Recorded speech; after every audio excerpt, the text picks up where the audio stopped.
સુરતમાં છેલ્લા ઘણા સમયથી કોઈને કોઈ કારણોસર લોકો આપઘાત કરી રહ્યા છે. તો સુરતના રાંદેર વિસ્તારમાં રહેતા 19 વર્ષીય યુવકે આપઘાત કરી લેતા ચકચાર મચી જવા પામી છે. તો યુવાને શું કામ આપઘાત કર્યો તે જાણી શકાયું નથી.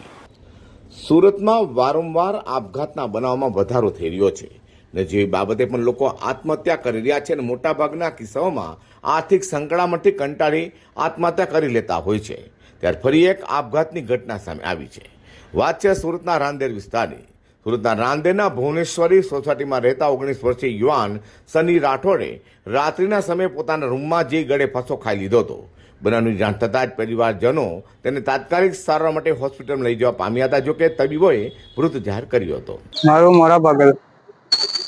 કેટલા વાગે આ ઘટના બની હતી? શું ઘટના? આ ઘટના હું કામેથી 7 વાગે આવ્યો ને ત્યારે મને ખબર પડી કે ભાઈએ દરવાજો બંધ કરેલો છે ઘરમાં ને અમને લાગ્યું કે હુઈલો હે, ઊંઘમાં હે, તો અમે લોકો દરવાજો તોડ્યો તો અંદર ભાઈ ફાંસી ખાઈને થઈ ગયેલા.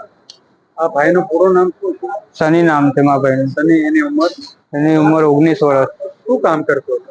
એ ચોકલેટમાં કામ કરતો હતો, ડિલિવરીનું. તો બીજી તરફ આપઘાતની જાણ થતાં જ પોલીસ સ્થળે દોડી જઈ તપાસ હાથ ધરી છે. Bureau report G 24 news.